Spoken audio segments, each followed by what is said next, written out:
Today is 9th November 2025. Welcome back to this channel. It promises to be exciting as usual, and I'm really grateful for your following, comments and like. I promise to do more. So let us go to the headlines.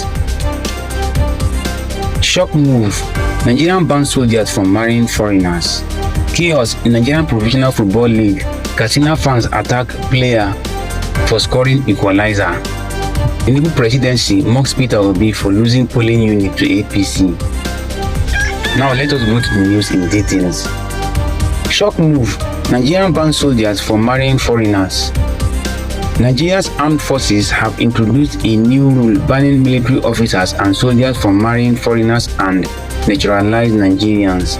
The policy, contained in the 2024 Harmonized Terms and Conditions of Service, also forbids officers from marrying lower-ranked personnel like soldiers or airwomen. According to officials, the move aims to protect national security and prevent possible information leak through foreign spouses. However, some retired officers and human rights advocates argue the rule should be reviewed, saying vetting should replace a total ban as done in countries like the US and the UK. The new law took effect on December 2024 and will be reviewed every 5 years. Wahala. This is original terms and condition applied.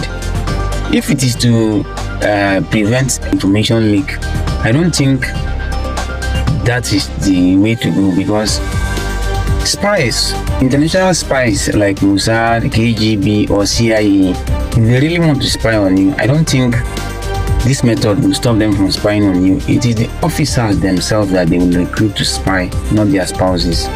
I do hope we get all these things.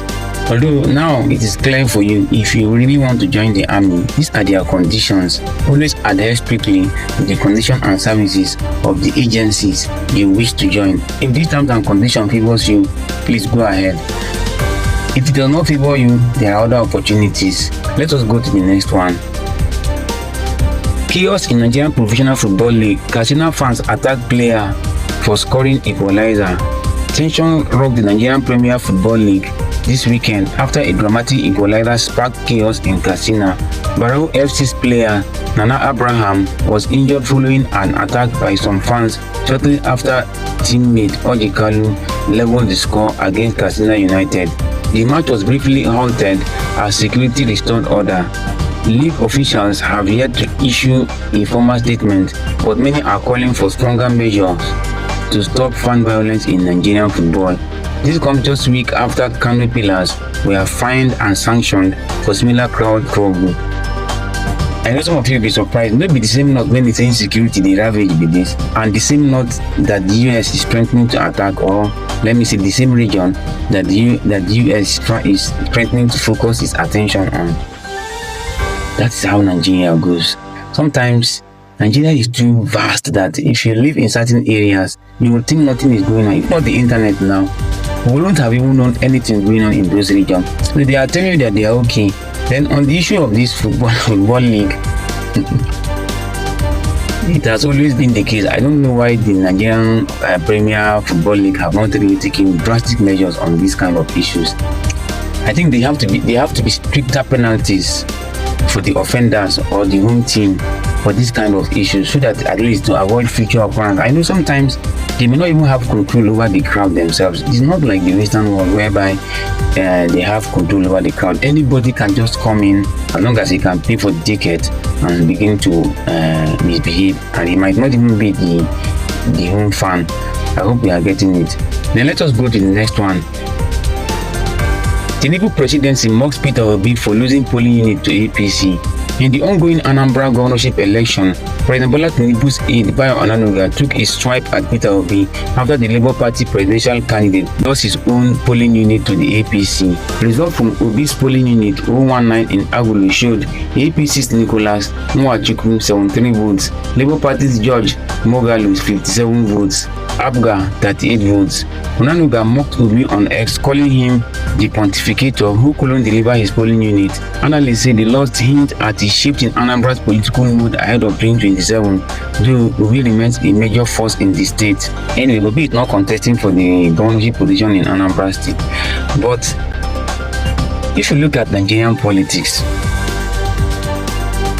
Opposition have mind though, especially when you are contesting against incumbent president and state governor. When the incumbent president is in support of state governor or he allows the state governor to do what he likes, it is not easy for the opposition. How do you contest against somebody that have every control of the state? In fact, we are still toying, we are still playing in Nigeria. Honestly, if you look at the what do you call it, electoral architecture, you know that we are just playing. Especially on the presidential election, the president have the prerogative to appoint everything, including the judge that will judge his case if he needs an election. So I don't even know how the opposition survives. If you see an incumbent, especially president, losing an election in Nigeria, is a saint. There are two people, these two men, that have really surprised us in Nigeria general election. You see, late Adua and Jonathan, his deputy. Late Adua just won when he won the election. You know, it was Obasanjo that brought him to power. He was even reluctantly brought him to power. As soon as he was sworn in, the first thing he said was that he knew the election that brought him in was flaws.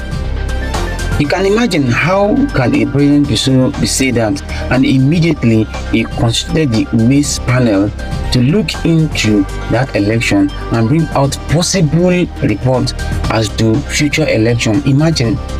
Let us come to Jonathan. Jonathan brought a reform in the electoral system that brought card reader that ousted him from power. He saw it and he was telling us, in fact, even on the day of election, his own fingerprint was rejected by the card reader. It was enough, it would have been enough for him to cancel the election. Yet, he said his ambition is not worth the blood of Nigerians. And he quietly withdrew. Please tell me, who do you think will do that, if not these two people? So if we really want to conduct serious election in Nigeria, we must reform our electoral system so that at least the incumbent, if he has the intention to contest, he has to step down. For a long time, he has to step down from that seat and let a neutral body conduct that election. So we are still playing. And opposition, I really applaud you. We are trying. It's not easy. Follow for more. November 9th, 2025.